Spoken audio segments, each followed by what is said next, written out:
What if the people who truly run the world aren't fueled by greed, but by a complete absence of inner resistance? Look at the crowd. Watch how they move. They pause before speaking. They question every choice. They stay quiet when they should step forward, and they only move when the path feels safe. It's not a lack of brains. It's something invisible, something wired deep inside. Fear. Fear of falling down the ladder. Fear of getting laughed at.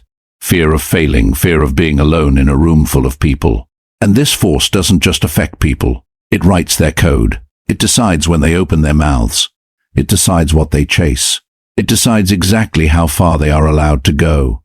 So, while they think they are steering the ship, they are actually following a map drawn by their own anxiety. Your limits are just fears dressed up as logic. Now, hear this.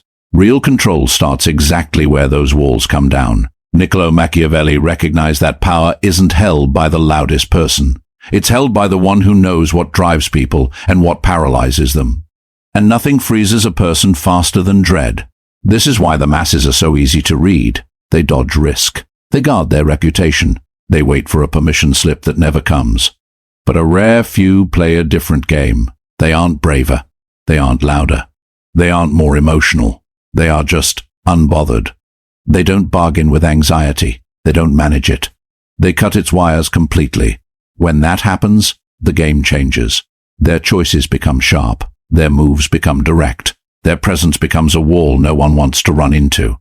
Because when a person has nothing inside that you can poke, there is nothing outside that can steer them. This is the dark trait people get wrong. It's not rage. It's not dominance. It's not even high IQ. It is emotional divorce from fear itself. And once that divorce is final, second-guessing vanishes.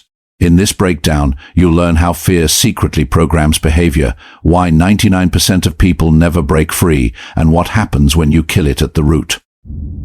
You'll see how this single switch changes how people react to you without you trying so hard. Because power isn't about what you flash, it's about what refuses to bend. Before we dive in, drop this in the comments. I move without hesitation. Stop pretending. Embrace the quiet inside. Most people get fearless wrong. They picture loud speeches, movie star risks, or obvious swagger. They think guts are a performance, something for the audience to clap at. That's a trap, because anything that needs to be shown off is still a slave to the crowd. And the second your strength depends on how it looks, it's already cracked. True force starts where the acting stops. The people who actually hold power don't try to look tough. They don't fish for compliments about their cool head. In fact, most of the time, nothing about them screams for attention. But inside, a total shift. They aren't arguing with their feelings. They aren't taking deep breaths to calm down. They aren't wrestling anxiety. They crossed a line most never reach. A zone where emotional static no longer runs the show. This is what emotional death really means. Not losing awareness, not becoming a zombie, but deleting the interference. Fear doesn't need to be pushed down because it doesn't spike the same way anymore. Doubt doesn't need a manager because it lost its badge. And this gives a dangerous edge. When a person isn't internally scrambled, their moves are surgical. They don't rush. They don't freeze. They don't spiral. They just execute. Machiavelli wrote, "Men are driven by two main impulses, either love or fear." Most people live trapped between these two rails. They want a pat on the back, so they hold back. They dread losing what they have, so they retreat. Their behavior is a constant negotiation to avoid a bad feeling. But the second you step outside that system, the control flips. You stop reacting to emotional pressure. You pick a direction without internal static. This is where the brave face life falls apart, because bravery still needs fear to exist. It implies something inside is fighting you. But the highest level of control isn't pushing through. It's not being pushed at all. When nothing inside creates drag, your movement is clean. And clean moves are hard to read. Others can't spot hesitation in your eyes. They can't hear insecurity in your voice. They can't guess your limits because those limits are gone. This is why emotionally blank people often seem scary without trying. No visible tension. No need to prove anything. No reaction to your bait. And that emptiness creates pressure. People around you start to second-guess themselves. They adjust their tone. Not because you said a word, but because they can't find your weak spot. That's the first step to being untouchable. You stop playing emotional games. You stop jumping at invisible triggers. You stop handing out access to your inner world. And once that access is shut, control follows. Drop this I feel nothing. The ghost in the machine. Fear rarely looks like panic or trembling. Most of the time it wears a business suit and calls itself logic. It masks as responsibility, caution, and just thinking it through. People believe they are being rational, but really they are obeying a silent system that clips their wings before they take off. This system runs below the radar, shaping moves long before they happen. It tells you to keep your mouth shut in the meeting, even when your idea is better. It tells you to swallow disrespect instead of starting a fire. It tells you to walk a path you never chose just because it feels safer than the dark. What makes fear so strong isn't the scream.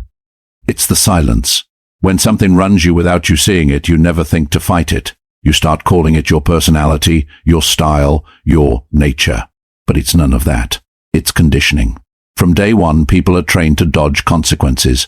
They learn that standing out gets you judged, that failure brings shame, and that rejection hurts. Over time, these lessons build a fence around every decision. So when a real opportunity knocks, the first reaction isn't curiosity or strategy. It's a pause. Not because the opportunity is bad, but because it trips the alarm. Machiavelli said, "The promise given was a necessity of the past. The word broken is a necessity of the present." He understood that humans rarely follow ideals. They follow pressure. And fear is the most effective pressure because once it's installed, you don't need a guard. People police themselves. They avoid actions before anyone stops them. They silence their own voice before anyone disagrees. They shrink their own dreams before anyone laughs. This is how high-level control works. No chains. No boss yelling, just internal walls. When you look at the world through this lens, the patterns scream at you. You see smart people accepting weak positions, talented people delaying action, hungry people lowering their own bar, not because they lack ability, but because they are running inside invisible fences. Fear draws those lines and then convinces you they are steel. The moment you see this system, everything cracks open. You realize most reactions around you are painfully predictable. People flee what threatens their self-image. They hug what makes them feel safe. They follow paths that avoid discomfort. That predictability is what makes them easy to steer, because if you know what someone is afraid of, you know their password. And if you remove that fear from yourself, you step outside the whole prison. Suddenly, choices are no longer filtered through, will they like me, or is this risky? They are based on direction and results. This is the split. The herd stays inside limits they can't see, while a tiny few move free. That difference is the factory where power is made. Drop this, I see the system. Kill it, don't manage it. Most advice tells you to handle anxiety, lower stress, or build confidence. Sounds nice, but it leaves the root in the dirt. You're still haggling with something that should have zero authority. As long as fear stays active, it keeps shaping your cage. You might feel stronger for a day, but the fence is still there, waiting for pressure. This is why temporary courage fades. It was never freedom. It was just pushing back. Real change starts when you stop trying to handle fear and decide to rip out its influence completely. That takes a different angle. Instead of asking, how do I feel better, you ask, why does this reaction even exist? Most fear isn't about a lion in the room. It's about perception, how you look, how you rank. How do you compare? It's tied to your story about yourself, not survival. Once you see that clearly, the structure wobbles. Machiavelli noted, "A man who wishes to make a profession of goodness in everything must necessarily come to grief." He was pointing to the danger of living for applause. When your moves are filtered through, how will this land? You lose the steering wheel. You start shaping yourself based on the crowd, not your own clarity. Killing fear starts by cutting that cord. You stop measuring yourself by other people's opinions. You stop editing your actions to protect your image. You stop delaying moves to dodge a bad feeling. This isn't stupidity. It's detachment from the audience. When the need to be seen a certain way vanishes, hesitation loses its fuel. Choices become direct because they are no longer filtered through what will they think. You act on intent, not interpretation. That one shift removes a mountain of internal noise. Another layer, fear feeds on imagination. It projects disasters that haven't happened and sells them as real. You start reacting to movies playing only in your head. The more you engage with those projections, the stronger they get. The only way to break the loop is to stop. giving them the mic. Not by pushing thoughts away, but by refusing to give them power. You treat imagined disasters as junk data. You move before your brain finishes making excuses. You act without waiting for your feelings to line up. This is where most people fail. They wait to feel ready. They wait for certainty. They wait for confidence to show up before they lift a finger. But readiness is often just a delay button. It keeps you in a holding pattern where nothing really changes. The person who kills fear does the opposite. They act first, then let reality correct them if needed. They don't need comfort before moving. They don't pause to protect their ego. And because of that, their speed triples while others are still stuck analyzing. Over time, this builds a gap. While others are still negotiating with their limits, you are already living beyond them. Your tolerance for discomfort grows. Your reactions shrink. Your focus turns into a laser. At that point, fear isn't something you fight. It's something that just doesn't fit in your system anymore. Drop this. I act without doubt. Crush the approval button. The need to be liked is one of the sneakiest leashes. It doesn't feel like weakness. It feels like being reasonable, polite, even smart. But underneath it creates a constant dependency. Every decision starts going through a filter. How will this look? How will this affect my brand? How will they react to me after this? That filter slows you down, waters down your stance, and forces you to twist yourself into knots. Approval turns people into negotiators of their own identity. Instead of acting from clarity, they start editing. They bite their tongue to avoid tension. They dodge actions that might bring criticism. They shrink their ambition so it doesn't threaten the neighbors. Over time, this builds a pattern where your behavior is shaped more by outside noise than inside direction. Machiavelli said, "Men in general judge more from appearances than from reality." That's why the approval trap is so dangerous. When you depend on how others see you, you are leaning on something wobbly and easy to push. Perception changes like the wind, and the second it shifts, your ground shakes. To break this, you must remove the weight of being liked, not with a loud tantrum but with a quiet, controlled shift. You stop explaining yourself when no explanation is due. You stop justifying choices that are already clear to you. You stop softening your tone to make others comfortable with your direction. This doesn't mean becoming a jerk. It means becoming exact. You say what needs to be said without extra fluff. You act when needed without waiting for a vote. You move forward without checking for a permission slip. When the need for approval dies, your behavior gets hard to manipulate. People can't lead you with a compliment, and they can't slow you down with a frown. Their reactions lose their leverage. Another big shift happens inside. Without the pressure to keep up an image, your thinking gets direct. You are no longer splitting your attention between your goal and how you look while chasing it. That clarity boosts speed and accuracy. You decide faster because you aren't managing a PR campaign for yourself at the same time. Most people stay trapped because approval feels safe. It gives a sense of belonging, and belonging feels like a warm blanket. But that blanket comes with a price.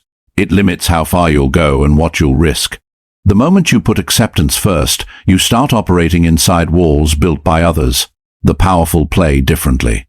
They don't reject connection, but they don't need it. Their direction is self-made. Their standards are internal. Their moves are not adjusted to keep others cozy. As this becomes your default, your presence changes. You become less predictable, less reactive. People start to sense that their opinion doesn't move your needle. And that alone shifts the whole dynamic. You are no longer someone who needs a gold star. You become someone who decides, drop this, I seek no approval. Train with fire. Comfort is not neutral. It trains you. The more you stay inside familiar rooms, predictable routines, and easy choices, the smaller your world gets. Your tolerance for pressure drops. Your reactions get jumpy. Small problems start to feel like earthquakes because your system forgot what resistance feels like. This is how fear stays in charge. It doesn't need to scream at you. It just needs you to stay cozy long enough that anything outside the bubble feels like a threat. Most people feed this pattern without knowing it. They pick ease over growth, familiar over new, safe over exposure. On the surface it seems smart. But over time it builds a cage. The second discomfort shows up, their system screams, danger. That scream is not truth. It's just a bad habit. Machiavelli said, the wise man does at once what the fool does finally. What separates them isn't brains. It's tolerance. To burn. The wise act early because they aren't waiting for perfect weather. They aren't waiting for easy. They move while pressure is on, while uncertainty is thick, while resistance is hot. Training with controlled discomfort means stepping into situations that push your current limits on purpose, not randomly, not like a lunatic, with intention. You walk into rooms where your usual reflex would be to hide. You speak when staying quiet would feel safer. You take action when hitting snooze would feel more comfy. You put yourself where your ego is not protected by the usual walls. At first, your system will fight back. It will try to drag you into the familiar. It will generate excuses, reasons, and maybe laters. But every time you move forward anyway, something shifts. The volume of that resistance starts to turn down. What once felt impossible starts to feel normal. What once triggered a freeze starts to feel like nothing. This isn't about becoming fearless overnight. It's about lowering the sensitivity through repeated reps. You don't kill fear by thinking different thoughts. You kill it by having experiences that prove your limits were fake. Each controlled challenge expands your range. Each deliberate move rewires the reflex. Over time, your baseline changes. Situations that once made you sweat no longer affect you the same way. Your reactions get slower, calmer, less emotional. Another effect appears. Your confidence is no longer based on hope. It's based on receipts. You have seen yourself operate under heat. You have seen yourself move despite the fog. That experience replaces doubt with a certainty that lives in the real world. As this continues, your behavior gets harder to shake. You no longer need perfect conditions. You can act in chaos, under a microscope, under real risk. That flexibility creates a strength that others can feel without you flexing.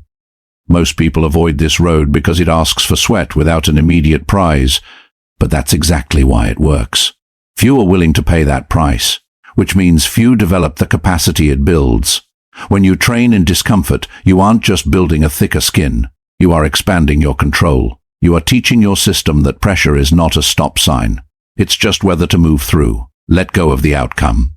Attachment is the hidden anchor behind most hesitation. When your identity gets glued to a specific result, every choice starts carrying a weight it shouldn't. Success feels like you matter. Failure feels like you're trash. And because of that connection, your moves get careful. You start protecting the result instead of running the play. That protection slows you down and invites doubt. People rarely see this pattern because it feels natural. They think caring deeply about the finish line is necessary for winning. But the opposite happens.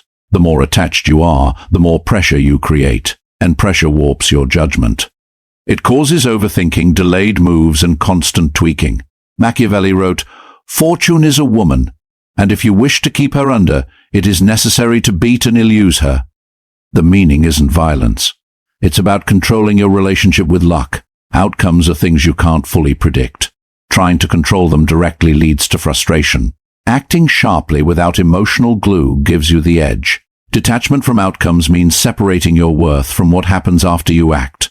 You define your job clearly, decide, execute, adapt.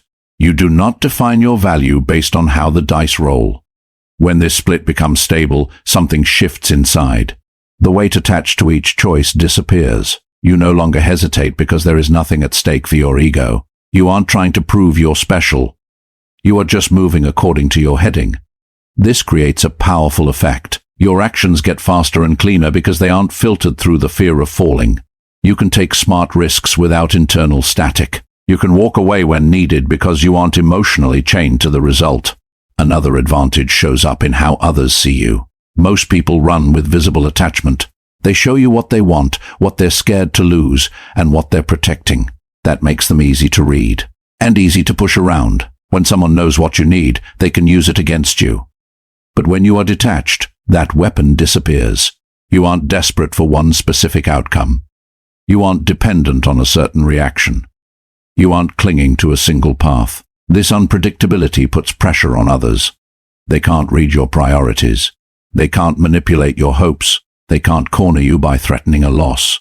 You become hard to control because there is nothing obvious to take from you. Detachment also sharpens your focus. Without emotional noise around the finish line, your attention stays on the execution.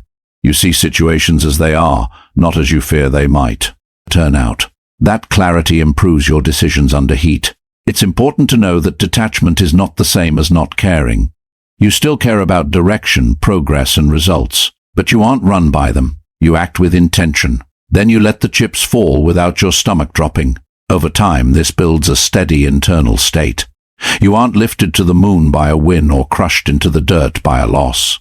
You stay the same. That consistency is your superpower. Detach from the result and you become impossible to manipulate. The person who can accept loss before it happens removes its power entirely. At that point, nothing on the outside can force a flinch. Drop this. I release outcomes. The precision of ruthlessness. When hesitation dies, something else moves in. Clarity. Not hot emotion, not aggression, but a sharp, controlled ability to act without internal static. This is where fearlessness evolves into something more refined, something most people get wrong and usually avoid. Ruthlessness.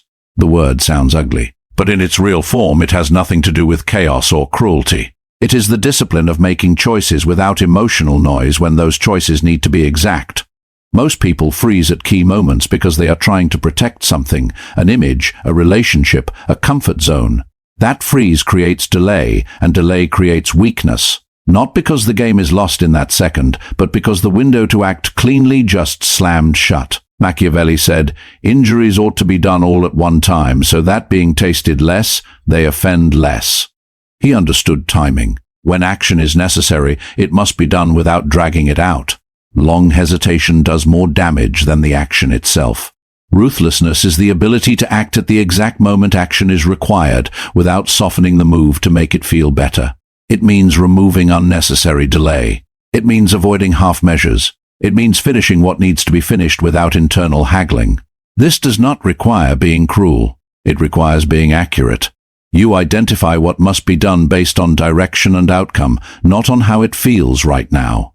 You don't water down your choices to keep the room comfortable. You don't hesitate because the move might be misunderstood. You act because it's necessary. Another layer, most people run on hesitation patterns. They wait. They test the water.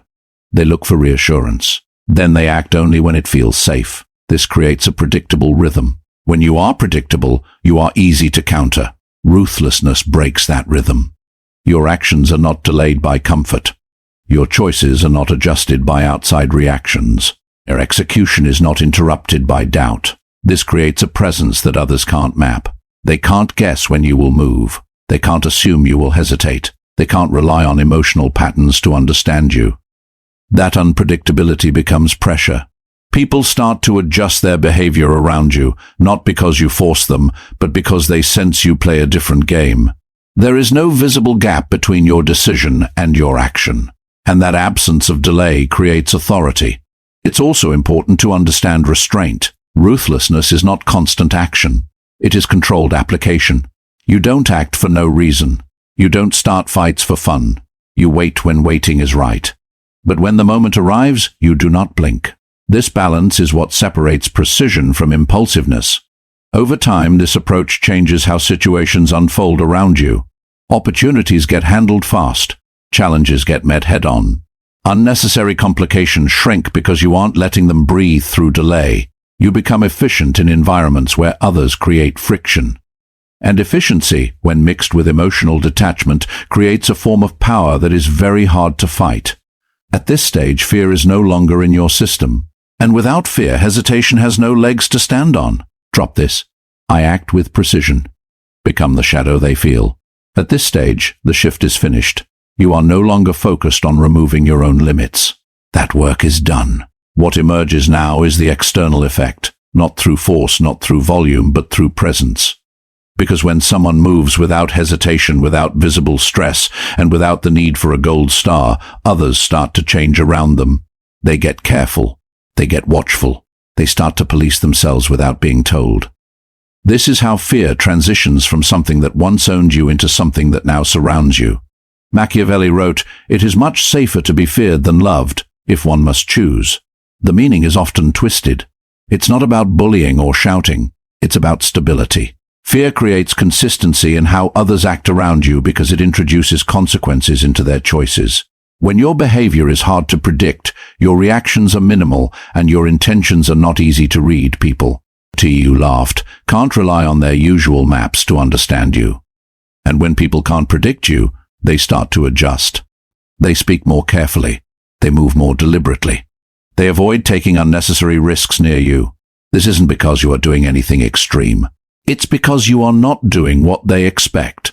Most people reveal themselves instantly. Their emotions are on their sleeve. Their intentions are obvious. Their limits are easy to find. That transparency makes them comfortable to be around, but it also makes them easy to push. When you remove that transparency, the whole game flips. You don't over-explain. You don't react right away. You don't show your internal state through your face or tone. Silence becomes one of your strongest weapons. Not silence as in hiding. Silence as in control. You allow space to exist without filling it with noise. You let others talk, squirm, and reveal more than they meant to. The absence of your response creates pressure because people naturally hate uncertainty. Another tactic is implication instead of direct threat. Instead of making loud declarations, you let your actions suggest the consequence. This keeps your position strong without showing your full hand. It also stops others from easily countering you because there is nothing specific to attack. Your consistency also plays a big role. When your behavior stays stable no matter what, others can't use emotional shifts to influence you. They can't poke you to get a reaction. They can't read your mood to guess your next move. This stability builds a kind of respect that isn't based on being liked. It's based on caution. And caution gives you room. People start to think twice before crossing you. They measure their words. They avoid pointless fights because they can't guess how you will respond. At this point, you are no longer inside the emotional weather of the room. You are shaping it, not through force, not through control, but through the absence of weakness. This is the final turn. You don't feel fear. You don't project fear. You become the factor that others calculate before they move. And that is where the control shifts completely. At the start, you were like everyone else, thinking too much, hesitating under pressure, measuring your moves based on how they might land, not because you lacked talent, but because something invisible was drawing the lines. Fear. Now you see it differently. You understand how it programs behavior, how it creates hesitation, how it keeps people predictable, scared, and easy to steer. And more importantly, you've seen what happens when it vanishes. You become detached. You become sharp. You become hard to read and even harder to push. Machiavelli built his philosophy on one raw truth. People are not guided by ideals. They are guided by forces. And the one who understands those forces commands the outcome. There are always two roads. The average person lives inside fear. He protects his image, dodges discomfort, and waits for the perfect moment that never shows up. His life is shaped by reaction. The powerful person steps outside that system. He acts without stalling, moves without begging for approval, and stays steady whether he wins or loses. His life is shaped by decision. This is the separation, not talent. Not luck, not IQ. Control. And once you reach that level, something changes for good. You stop chasing validation. You stop reacting to pressure. You stop depending on outcomes. You operate on your own terms. So, if this breakdown moved your needle even a little, don't just sit there. Hit that like button, share it with someone who needs to wake up. And subscribe to Winds of Thought, because this is where you stop thinking like the herd and start moving like a strategist. When fear dies inside you, something colder takes its place. Control. Remember this: when fear dies inside you, something else takes its place. Not chaos, not emotion. Just the quiet, absolute certainty that nothing out there can touch what you've built in here.